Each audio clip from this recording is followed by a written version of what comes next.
എല്ലാവർക്കും നമസ്കാരം. ഞാൻ ഡയറ്റീഷ്യൻ ആര്യ. ഇന്ന് ഞാൻ പറയാൻ പോകുന്ന ടോപ്പിക്ക് ഒരു ഡിസീസ് കണ്ടീഷൻ റിലേറ്റഡ് ആണ്, അല്ലെങ്കിൽ ഒരു ലൈഫ് സ്റ്റൈൽ കണ്ടീഷൻ റിലേറ്റഡ് ആണെന്ന് പറയാം. ഡയബറ്റിക് ഡയറ്റ് ആണ് കേട്ടോ. അപ്പോൾ ഡയബറ്റിക് ഡയറ്റ് എന്ന് പറയുമ്പോൾ നിങ്ങൾ ആദ്യമേ വിചാരിക്കാൻ പോകുന്നത് ഇത് കഴിക്കാൻ പാടില്ല, അത് കഴിക്കാൻ പാടില്ല, അങ്ങനെയല്ല. നമ്മൾ ഡയബറ്റിക് എന്ന് പറയുന്നത് അത് കൺട്രോൾ ചെയ്യാനുള്ള ഏറ്റവും ഒരു സൂപ്പർ ടൂൾ എന്താണെന്നറിയോ? അത് നമ്മുടെ ടൈം മാനേജ്മെൻ്റ് ആണ്. നമ്മൾ ടൈം കറക്റ്റായിട്ട് മാനേജ് ചെയ്ത് കൊണ്ടുപോകാൻ പറ്റുമെങ്കിൽ ഓഫ്കോഴ്സ് നമുക്ക് എത്ര പീക്കായിട്ടുള്ള ഡയബറ്റീസ് ആണെങ്കിലും നമുക്കതിനെ കൺട്രോൾ ചെയ്ത് കൊണ്ടുവരാൻ പറ്റും. ഇനി ഒരു ന്യൂലി ഡിക്റ്റേറ്റഡ് ഡയബറ്റീസുകാരും അല്ലെങ്കിൽ ഒരു തുടക്കക്കാരും അല്ലെങ്കിൽ ഒന്ന് നേരത്തെ ഏജിൽ വന്നവരും ഒരുപാട് പേര് ചോദിക്കുന്നുണ്ട്, ടാബ്ലറ്റ് എടുക്കാതെ എനിക്ക് ഷുഗർ കുറയ്ക്കാൻ പറ്റുമോ, എനിക്ക് ജസ്റ്റ് സ്റ്റാർട്ടല്ലേ ആയിട്ടുള്ളൂ, അപ്പോൾ എനിക്ക് ടാബ്ലറ്റിൻ്റെ ആവശ്യമുണ്ടോ, ഞാൻ ഫുഡിലൊന്ന് കൺട്രോൾ ചെയ്താൽ പോരെ? ഇതാണ് ഭൂരിഭാഗം പേരും എൻ്റെ അടുത്ത് ആദ്യം വന്ന് ചോദിക്കുന്ന കാര്യം. ഇതിൻ്റെ റിയാലിറ്റി ആദ്യം ഒന്ന് പറഞ്ഞു തരാം. ഒരിക്കലും നമ്മൾ സെൽഫായിട്ട് അങ്ങനെ ഒരു ഡിസിഷൻ എടുക്കാൻ പാടില്ല. അത് തന്നെയാണ് ഇതിൻ്റെ ആദ്യത്തെ ഒരു കമൻ്റ് എന്ന് പറയുന്നത്. കാരണം നമ്മുടെ ബോഡിയിൽ ഈ പറയുന്ന പോലെ HbA1c ടെസ്റ്റും FBSും PPBSും ഇതൊക്കെ നമ്മൾ നോക്കിയിട്ടാണല്ലോ നമ്മൾ ഡയബറ്റീസിൻ്റെ ഏത് സ്റ്റേജിലാണ് നിൽക്കുന്നത് നമുക്ക് ആദ്യം പറയാൻ പറ്റും.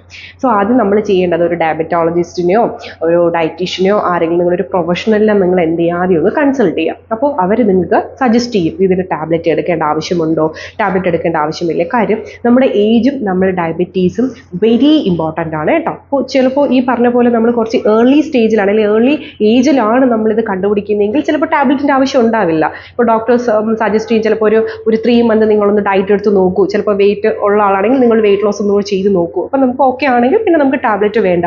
ചിലർ പറയും ഇല്ല, നിങ്ങൾക്ക് ഉറപ്പായിട്ടും എടുത്തേ പറ്റൂ. ഇപ്പോൾ യൂറിനിൽ വരെ ഷുഗർ ഡിറ്റക്ട് ചെയ്തവരുണ്ടെങ്കിൽ ഉറപ്പായിട്ടും നിങ്ങൾക്ക് ടാബ്ലറ്റ് തന്നെ അവർ ആദ്യമേ സ്റ്റാർട്ട് ചെയ്യുമായിരിക്കും. അപ്പോൾ അത് നമ്മുടെ ഒരു സ്റ്റേജ് ഏതാണ് എന്നുള്ളതിനെ ഡിപ്പെൻഡ് ചെയ്തിട്ടാണ് എന്ത് ചെയ്യുന്നത്, നമുക്ക് മെഡിസിൻ വേണമോ ഇല്ലേ എന്ന് പറയുന്നത്. ഇനി ഓൾറെഡി മെഡിസിൻ കഴിച്ചുകൊണ്ടിരിക്കുന്ന ആൾക്കാർക്കാണ് കേട്ടോ. മെഡിസിൻ നിങ്ങൾ കഴിച്ചുകൊണ്ടിരിക്കുന്നുണ്ടെങ്കിൽ വിഷമിക്കേണ്ട. നമുക്ക് ചെയ്യാൻ പറ്റുന്നത് നിങ്ങളുടെ മെഡിസിൻ്റെ ഏറ്റവും കുറഞ്ഞ ഡോസിലോട്ട് നമുക്ക് എന്ത് ചെയ്യാം, സ്വിച്ച് ചെയ്യാൻ പറ്റും. നിങ്ങളിപ്പോൾ ഇൻസുലിൻ എടുത്തുകൊണ്ടിരിക്കുന്ന ആളാണെങ്കിൽ വറീഡ് ആവണ്ട. നമുക്ക് ഏറ്റവും കുറഞ്ഞ ഡോസിൽ എന്ത് ചെയ്യാം, അതിനെ കുറയ്ക്കാം. ഓക്കെ, അതിന് നമുക്ക് ഉറപ്പായിട്ട് നമ്മുടെ ഡയറ്റ് ഹെൽപ്പ് ചെയ്യും. അല്ലാതെ നമുക്ക് ഡയറ്റ് മാത്രം എടുത്ത് ഇനി മെഡിസിൻ ഒന്നും കഴിക്കേണ്ട, എനിക്കിനി ഷുഗറേ ഇല്ല, അങ്ങനെ ഒരിക്കലും വിചാരിക്കരുത്. അതൊരു റിയാലിറ്റിയാണ്, അത് നമ്മൾ അക്സെപ്റ്റ് ചെയ്യുക. ഇങ്ങനെയാണ്. നമുക്കപ്പോൾ മെഡിസിൻ കഴിക്കാതിരുന്നാലുള്ള പ്രശ്നം എന്താണെന്നറിയോ? ഇപ്പോൾ നമ്മൾ ചിലപ്പോൾ ഫുഡ് എടുക്കുമ്പോഴത്തേക്കും നല്ല രീതിയിൽ കൺട്രോൾ ആവും ഡയബറ്റീസ് ബോഡിയിൽ. പക്ഷേ ഇത് നിങ്ങളുടെ ഇന്റേണൽ ഓർഗൻസിനെ ഡാമേജ് ചെയ്യാൻ സാധ്യതയുണ്ട്. എസ്പെഷ്യലി കണ്ണ്. നമ്മൾ ഡയബറ്റീസ് കൂടിക്കഴിഞ്ഞാൽ നമുക്ക് ആദ്യം അഫക്റ്റ് ചെയ്യുന്നത് നമ്മുടെ കണ്ണിനെയാണ്. അത് അനുഭവസ്ഥരുണ്ടെങ്കിൽ നിങ്ങൾ ഉറപ്പായിട്ട് കമൻറ്റ് ചെയ്യുക. ബാക്കിയുള്ളവർക്ക് അതൊന്നും ഒരു റിയാലിറ്റി ഒന്ന് അറിയാൻ വേണ്ടിയിട്ടാണ് കേട്ടോ. അപ്പോൾ അങ്ങനെ വരുമ്പോഴത്തേക്കും നമ്മൾ അതിന് ഒരു കണ്ണിൻ്റെ എന്തെങ്കിലും അതിനെ അഫക്റ്റ് ചെയ്ത് കഴിഞ്ഞാൽ പിന്നെ നമ്മൾ ഡോസ് കൂട്ടി മെഡിസിൻ എടുത്തത് കൊണ്ടോ അല്ലെങ്കിൽ ഇപ്പോൾ ഡയറ്റ് ഭയങ്കര സ്ട്രിക്റ്റ് ഡയറ്റ് എടുത്തത് കൊണ്ടോ ഒരു ബലം ഉണ്ടാവില്ല. അപ്പോൾ അതിന് മുന്നേ നമ്മൾ എന്ത് ചെയ്യുക, അത് വരാതിരിക്കാനുള്ള ഒരു സാധ്യതയാണ് നമ്മൾ നോക്കേണ്ടത്. അപ്പോൾ ബാക്ക് ടു ഞാൻ ടൈം മാനേജ്മെൻറ്റിലോട്ട് വരാം. നിങ്ങൾ രാവിലെ എഴുന്നേൽക്കുന്ന ടൈം, ഓക്കെ, അത് ഞാൻ ഏത് ടൈമെന്നൊന്നും പറയുന്നില്ല. നിങ്ങൾ ഓരോ ആൾക്കാരും ഓരോ തരം ജോലി ചെയ്യുന്നവരായിരിക്കും. നിങ്ങളുടെ ടൈം മാനേജ്മെൻറ്റ് എൻറ്റയർലി ഡിഫറെൻ്റ് ആയിരിക്കും. അപ്പോൾ അതനുസരിച്ചിട്ട് നിങ്ങൾക്ക് കാൽക്കുലേറ്റ് ചെയ്യാം. 2.5 hours ഇതാണ് നിങ്ങളുടെ ഡയബറ്റീസിൻ്റെ എന്താണ് ടൈം മാനേജ്മെൻറ്റ്. നമ്മുടെ സൂപ്പർ ടൂൾ എന്ന് പറയുന്നത് ടൈമാണ്. അപ്പോൾ ചെയ്യേണ്ടത്, രാവിലെ നിങ്ങൾ എണീറ്റു, വെള്ളം കുടിച്ചു, നിങ്ങൾ രാവിലത്തെ നട്ട്സും ബാക്കി ഇതൊക്കെ കഴിച്ചു. അത് കഴിഞ്ഞിട്ട് നിങ്ങൾ പോകുന്നത് ബ്രേക്ക്ഫാസ്റ്റിലോട്ടാണെന്ന് വിചാരിക്കാം. സോ ബ്രേക്ക്ഫാസ്റ്റ് കഴിച്ചത് 8 മണിക്ക് ബ്രേക്ക്ഫാസ്റ്റ് കഴിക്കുന്ന ഒരാളാണെങ്കിൽ നിങ്ങളടുത്ത് നിങ്ങൾക്കൊരു 10-10:30 ആകുമ്പോഴാണ് നിങ്ങളുടെ എന്താ വരുന്നത്, മിഡ് മോർണിംഗ്സ് വരുന്നത്. ഓക്കെ, അപ്പോൾ ഈ മിഡ് മോർണിംഗ്സും മിഡ് ഈവനിങ്സും ബെഡ് ടൈമും ഈ 3 കാര്യങ്ങളും സ്കിപ്പ് ചെയ്യുന്നവരായിരിക്കും ഭൂരിഭാഗം പേരും. മീൻസ് ഡയബറ്റീസ് ഉള്ളവരുടെ കാര്യം ഞാൻ പറഞ്ഞത്. സോ ഇത് സ്കിപ്പ് ചെയ്യുന്നത് കൊണ്ടാണ് നിങ്ങൾക്ക് എന്താവുന്നത്, ഷുഗർ ഒരിക്കലും ബോഡിയിൽ കൺട്രോൾ ആവാതെ വരുന്നത്. ഓക്കെ, ഇനി വേറെ ചില ആൾക്കാരുണ്ട്, ജോലിയുടെ തിരക്ക് കാരണമാവാം, ഇല്ലെങ്കിൽ വിശപ്പ് ഫീൽ ചെയ്യാത്തത് കൊണ്ടായിരിക്കാം നിങ്ങൾ സ്കിപ്പ് ചെയ്യുന്നത്, മീൽ സ്കിപ്പ് ചെയ്യുന്നത്. ഇപ്പോൾ രാവിലത്തെ ഭക്ഷണം സ്കിപ്പ് ചെയ്യുന്നു, ഉച്ചത്തെ ഭക്ഷണം സ്കിപ്പ് ചെയ്യുന്നു. ഇല്ല, വേറൊരു കാറ്റഗറിക്കാരുണ്ട്, രാവിലത്തെ ഭക്ഷണം കഴിക്കില്ല, ബ്രഞ്ച് ആയിട്ട് കഴിക്കും. മീൻസ് ബ്രേക്ക്ഫാസ്റ്റിനും ലഞ്ചിനും ഇടയ്ക്കാണ് അവർ ആദ്യത്തെ മീൽ തന്നെ സ്റ്റാർട്ട് ചെയ്യുന്നത്. രാവിലെ എണീറ്റിട്ട് അവർ അത്രയും സമയം എന്ത് ചെയ്യില്ല, ഫുഡേ കഴിക്കില്ല. ചിലപ്പോൾ കട്ടൻ ചായയോ നോർമൽ ചായയോ കോഫിയോ ഇതൊക്കെ എടുത്തിട്ട് അവർ എന്ത് ചെയ്യില്ല, ഫുഡ് എടുക്കില്ല. ഇതെല്ലാം തന്നെ എന്ത് ചെയ്യുന്നു, നമ്മുടെ ഡയബറ്റീസിനെ വളരെ വേസ്റ്റ് ലെവലിലോട്ട് കൊണ്ടുവരുന്നു. നമ്മൾ രാവിലെ ഭക്ഷണം എടുത്തതിന് ശേഷം രാവിലത്തെ ഭക്ഷണം എടുക്കുമ്പോൾ എങ്ങനെയാണ് എടുക്കേണ്ടത്? നമ്മൾ നോർമൽ കഴിക്കുന്ന ഇഡ്ഡലി, ദോശ, പുട്ട്, ഇത് അപ്പം, ഇതെല്ലാം തന്നെ വൈറ്റ് റൈസിൻ്റെ പ്രോഡക്റ്റാണ്. നമുക്കറിയാം, നമ്മൾ അതിലും വെള്ളയരി അരച്ചിട്ട് തന്നെയാണ് ചെയ്യുന്നത്. ഉച്ചയ്ക്ക് നമ്മൾ കഴിക്കുന്നതും അരി തന്നെയാണ്. എന്ന് വെച്ച് ഇഡ്ഡലി, ദോശ ഇനി കഴിക്കേണ്ട എന്നല്ല ഞാൻ പറയുന്നത്. നിങ്ങൾ ആ ഒരു ബാറ്ററിൽ ചില വ്യത്യാസങ്ങൾ വരുത്തിയാൽ മതിയാവും. മീൻസ് നിങ്ങൾ ഇഡ്ഡലി, ദോശ മാവ് നിങ്ങൾ വീട്ടിൽ തന്നെ ചെയ്യുന്നവരാണെങ്കിൽ നിങ്ങൾക്ക് ഇപ്പോൾ അരിക്ക് പകരം അല്ലെങ്കിൽ അരിയുടെ ഹാഫ് റേഷ്യോയിൽ നിങ്ങൾക്ക് മില്ലറ്റ് എടുക്കാം. ഇപ്പോൾ ഒരു 1 കപ്പ് റൈസ് എടുത്തിട്ട് നമ്മളൊരു 1/2 കപ്പ് ഉഴുന്നാണ് എടുക്കുന്നതെന്ന് എക്സാമ്പിൾ വിചാരിക്കുക. അപ്പോൾ നിങ്ങൾക്ക് ആ 1 കപ്പ് റൈസിന് പകരം ഒരു 1/2 കപ്പ് റൈസും നിങ്ങൾക്ക് 1/2 കപ്പ് റാഗിയോ മില്ലറ്റോ വേറെ എന്തെങ്കിലും ബാജ്റോ, ജോവറോ ഏതെങ്കിലും ടൈപ്പ് ഓഫ് മില്ലറ്റ് എന്ത് ചെയ്യാം, നിങ്ങൾക്ക് ആഡ് ചെയ്യാം. കുറച്ച് നമ്മുടെ സീനിയർ സിറ്റിസൻസിന് വേണ്ടിയിട്ടാണ്. മീൻസ് നമ്മുടെ അച്ഛനമ്മ, അപ്പൂപ്പൻ, അമ്മൂമ്മ അവർക്കൊക്കെ എന്താ പറയുമോ ചിലപ്പോൾ എൻറ്റേർലി ബാറ്റർ മാറ്റുമ്പോഴത്തേക്കും അവർക്ക് ചിലപ്പോൾ ടേസ്റ്റ് അക്സെപ്റ്റ് ചെയ്യാൻ പറ്റില്ല. അങ്ങനെയുള്ളവർക്കാണ് ഈ ഒരു ഹാഫ് റേഷ്യോയിൽ എടുക്കാൻ പറഞ്ഞത്.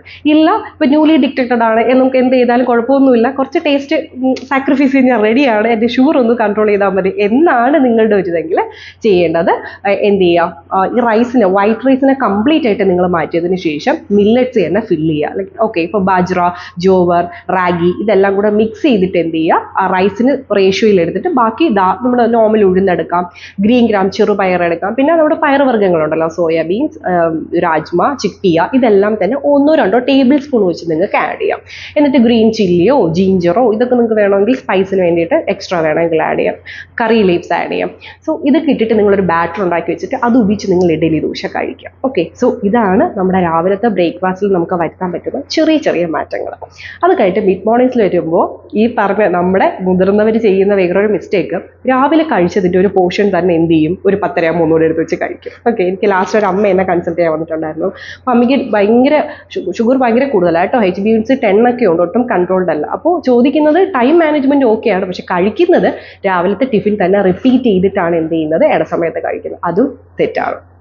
അപ്പോൾ നമ്മൾ വീണ്ടും എന്ത് ചെയ്യുന്നു, കാപ്സ് തന്നെ അല്ലേ വീണ്ടും നമ്മൾ കഴിക്കുന്നത്, അതും വൈറ്റ് റൈസിൻ്റെ കാപ്സ്. അങ്ങനെ ചെയ്യരുത്. നമുക്ക് ഇടസമയത്ത് എന്ത് വേണ്ട, നമുക്ക് കാപ്സിൻ്റെ ആവശ്യം നമുക്ക് ഇടസമയത്ത് ഇല്ല. ആ സമയത്ത് നമുക്ക് ഫ്രൂട്ട്സ് എടുക്കാം. അപ്പോൾ ഡയബറ്റീസ് പേഷ്യന് ഷുഗർ ലെവൽ കുറഞ്ഞ ഫ്രൂട്ട്സ് ഏതൊക്കെയാണെന്ന് ചോദിച്ചാൽ, ഇപ്പോൾ നമുക്ക് ആപ്പിൾ പറയാം. ആപ്പിൾ 2 ആപ്പിൾ, ഗ്രീൻ ആപ്പിളും മറ്റേ ആപ്പിളും എടുക്കാം. അധികം പഴുക്കാത്ത പേരയ്ക്ക എടുക്കാം, അധികം പഴുക്കാത്ത പപ്പായ, ഇതിന് പഴുത്ത് വരുന്ന ഒരു സ്റ്റേജ് ഉണ്ടല്ലോ, നമുക്ക് കടിച്ചു മുറിച്ചൊക്കെ കഴിക്കാൻ പറ്റുന്ന ആ ഒരു സ്റ്റേജ് പപ്പായ എടുക്കാം. പിന്നെ ഇതൊക്കെയാണ് നമുക്ക് ഷുഗർ ലെവൽ കുറഞ്ഞ ഫ്രൂട്ട്സ്. ഇനി വാട്ടർമെലൺ, പലരുടെയും വിചാരം എന്താ പറയുക, വാട്ടർമെലൺ ഭയങ്കര വാട്ടർ ഉള്ള സാധനമാണ്, അതുകൊണ്ട് അതിൽ ഷുഗർ ലെവൽ കുറവാണെന്ന്. അങ്ങനെയല്ല, വാട്ടർമെലൺ ഗ്ലൈസമിക് ഇൻഡെക്സ് കൂടിയൊരു ഫ്രൂട്ടാണ്. അപ്പോൾ നിങ്ങൾ വാട്ടർമെലൺ എടുക്കുമ്പോൾ അതിൻ്റെ കൂടെ സാലഡ് കുക്കുംബറും കൂടെ ചോപ്പ് ചെയ്തിട്ട് എന്ത് ചെയ്യുക, രണ്ടും കൂടെ മിക്സ് ചെയ്തിട്ട് എടുക്കുക. അപ്പോൾ നിങ്ങൾക്ക് അതിലെ ഗ്ലൂക്കോസ് ഇതിൻ്റെ ഫൈബർ വെച്ച് ഒന്ന് മാനേജ് ചെയ്യാൻ പറ്റും. സോ ഇതായിരിക്കണം നിങ്ങളുടെ മിഡ് മോർണിംഗിൽ. ഉച്ചയ്ക്ക് നിങ്ങൾ ഭക്ഷണം കഴിക്കുമ്പോൾ എല്ലാ ദിവസവും ഒരു കപ്പ് സാലഡ് എടുക്കാനായിട്ട് നിങ്ങൾ മസ്റ്റ് ആയിട്ടും ട്രൈ ചെയ്യുക കേട്ടോ. അപ്പോൾ നമുക്ക് എന്ത് ചെയ്യാം, ആ ഉച്ചഭക്ഷണത്തിൻ്റെ ഒരു ചോറിൻ്റെ കാപ്സ് നമുക്ക് കുറയ്ക്കാൻ പറ്റും. പിന്നെ ശ്രദ്ധിക്കേണ്ടത്, വെള്ള അരിയാണ് നിങ്ങൾ ഉപയോഗിക്കുന്നതെങ്കിൽ അപ്പോൾ തന്നെ അതിന് ബ്രൗൺ റൈസിലോട്ട് സ്വിച്ച് ചെയ്യുക. പലരും ഉണ്ട്, എനിക്ക് വെള്ളയരി എനിക്ക് ടേസ്റ്റ് അതാണ്, എനിക്ക് അതിന് മാറാൻ പറ്റില്ലെങ്കിൽ ഐ എം ഹെൽപ്ലെസ്, സോറി, എനിക്കൊന്നും ചെയ്യാൻ പറ്റില്ല. കാര്യം എനിക്കെന്നല്ല, നിങ്ങളുടെ ഒരു പ്രൊഫഷന് നിങ്ങൾ ട്രീറ്റ് ചെയ്യുന്ന ആർക്കൊന്നും ചെയ്യാൻ പറ്റില്ല. കാര്യം അത് കൂടുതൽ വേസ്റ്റ് ആവേ ഉള്ളൂ. അല്ലെങ്കിൽ നമ്മൾ സാലഡ് അത്രയും കൂടുതൽ എടുക്കേണ്ടി വരും. ഓക്കെ, അപ്പോൾ മാക്സിമം ചുവന്ന അരിയിലോട്ട് തന്നെ അല്ലെങ്കിൽ ബ്രൗൺ റൈസിലോട്ട് തന്നെ നിങ്ങൾ മാറാനായിട്ട് ശ്രമിക്കുക. അത് മിഡ് ഈവനിങ്ങിൽ ഒരിക്കലും സ്കിപ്പ് ചെയ്യരുത്. ഇപ്പം നോർമലി കാണുന്നത് ടീ സ്നാക്സ് ആണ് യൂഷ്വൽ. സോ അതിന് നിങ്ങളൊന്ന് റെഡ്യൂസ് ചെയ്തിട്ട് ആ സമയത്ത് ഒരു വെജിറ്റബിൾ സൂപ്പ് പോലെ നിങ്ങൾക്ക് കഴിക്കാം, അല്ലെങ്കിൽ ഹെർബൽ ടീസ് കഴിക്കാം, ഒരു ബോയിൽഡ് എഗ്ഗ് കഴിക്കാം, ബട്ടർ മിൽക്ക് കഴിക്കാം. സോ കുറച്ച് പ്രോട്ടീൻ ആയിട്ടുള്ളതോ അല്ലെങ്കിൽ നിങ്ങൾക്ക് ചൂടോടെ ഇങ്ങനെ കുടിക്കണം എന്നുള്ളതാണെങ്കിൽ ഈ ഒരു ഹെർബൽ ടീസോ നിങ്ങൾക്ക് ട്രൈ ചെയ്യാം. ദെൻ ഡിന്നർ നേരത്തെ കഴിക്കുക. ഒരു 7 മണിക്ക് തന്നെ ഡിന്നർ കഴിച്ച് ക്ലോസ് ചെയ്യുക. ഞാൻ പറയുന്നത് നിങ്ങളുടെ ലൈഫ് സ്റ്റൈൽ അനുസരിച്ചിട്ടാണ്. 7 മണിക്ക് നിങ്ങൾക്ക് കഴിക്കാൻ പറ്റുന്നവരാണെങ്കിൽ ഉറപ്പായിട്ട് 7 മണിക്ക് കഴിക്കുക. എന്നിട്ട് കാപ്സ് കഴിക്കുക കേട്ടോ. നിങ്ങൾ കഴിക്കുന്ന ചപ്പാത്തിയോ ഇഡ്ഡലി, ദോശയോ, പുട്ടോ എന്തായാലും ആ ഒരു ഇടസമയത്ത് കഴിക്കുക. അത് കഴിഞ്ഞതിന് ശേഷം ബെഡ് ടൈമിൽ നിങ്ങൾ കഴിക്കാതെ കിടക്കരുത്. മിൽക്ക് ഞാൻ നേരത്തെ കഴിഞ്ഞ വീഡിയോയിൽ ഞാൻ മെൻഷൻ ചെയ്ത പോലെ തന്നെ മിൽക്ക് കഴിക്കുമ്പോൾ എന്തെങ്കിലും ഇഷ്യൂ ഉള്ളവരാണെങ്കിൽ നിങ്ങൾ രാത്രി മിൽക്ക് എടുക്കണ്ട.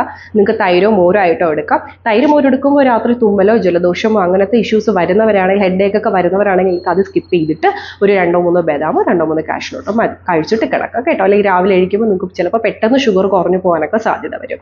സോ ഈ ഒരു പാറ്റേൺ നിങ്ങൾ കറക്റ്റായിട്ട് ഫോളോ ചെയ്യുക. ഇത് വളരെ ജനറൽ ആയിട്ടുള്ള ഒരു ഡയബറ്റിക് ഡയറ്റാണ് ഞാൻ പറഞ്ഞത്. ഇനി ലേറ്റ് നൈറ്റ് ഡിന്നർ കഴിക്കുന്നവർ ഉറപ്പായിട്ടും താഴെ കമൻറ്റ് വരും, സമയത്തിന് ആഹാരം കഴിക്കാൻ സമയത്തൊക്കെ എനിക്ക് പറ്റുന്നില്ല എന്നാണെങ്കിൽ നിങ്ങളൊരു 9 മണിയൊക്കെ കഴിഞ്ഞിട്ടാണ് നിങ്ങൾ ആഹാരം കഴിക്കുന്നതെങ്കിൽ നിങ്ങൾ അതിൽ കാർബ്സ് കുറയ്ക്കാൻ നോക്കിയിട്ട് പ്രോട്ടീൻ കൂട്ടുക. എക്സാമ്പിൾ നിങ്ങൾക്ക് ഒരു ചിക്കൻ സാലഡോ എഗ് സാലഡോ അങ്ങനെ ഒരു പ്രോട്ടീൻ ചേർത്ത സാലഡ് എടുക്കാം. അല്ലെങ്കിൽ ചപ്പാത്തിയൊക്കെ ആണെങ്കിൽ അതിൻ്റെ എണ്ണം കുറച്ചിട്ട് കൂടെ സാലഡ്സിൻ്റെ എണ്ണം കൂട്ടുക, അല്ലെങ്കിൽ പ്രോട്ടീൻ്റെ എണ്ണം കൂട്ടുക. ഓക്കെ, ഇതാണ് ലേറ്റ് നൈറ്റ് ഡിന്നേഴ്സ് ഡയബറ്റീസ് ഉള്ളവർക്ക് പറയാൻ പറ്റുന്നത്. സോ ഇത് ഒരു ജസ്റ്റ് ജനറലായിട്ടാണ് ഞാൻ പറഞ്ഞത്, നിങ്ങൾക്ക് ഒരു അവയർനെസ് കിട്ടാൻ വേണ്ടിയിട്ടാണ്.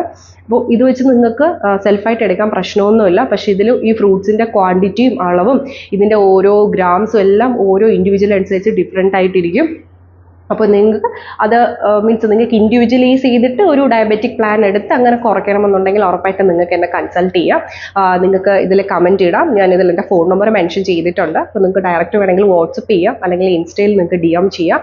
എന്നിട്ട് നിങ്ങൾക്ക് അപ്പോയിൻമെൻറ്റ് എടുക്കാം. നിങ്ങൾക്ക് പേഴ്സണലൈസ് ചെയ്ത് നിങ്ങളുടെ ഡയറ്റ് കൗൺസിൽ ചെയ്തിട്ട് ഞാൻ പേഴ്സണലൈസ് ചെയ്ത് ചാർട്ട് ചെയ്ത് തരാം കേട്ടോ. മീൻസ് ആവശ്യമുള്ളവർ മാത്രം ചെയ്യാം. സോ കഴിഞ്ഞു, ഇതാണ് നമ്മുടെ ഡയബറ്റിക് ഡയറ്റ്. ഇതിൻ്റെ വിലയേറിയ നിങ്ങളുടെ കമൻറ്റുകൾ രേഖപ്പെടുത്തുക, ഞാനതിന് ഉറപ്പായിട്ട് റിപ്ലൈ ചെയ്യുന്നതായിരിക്കും.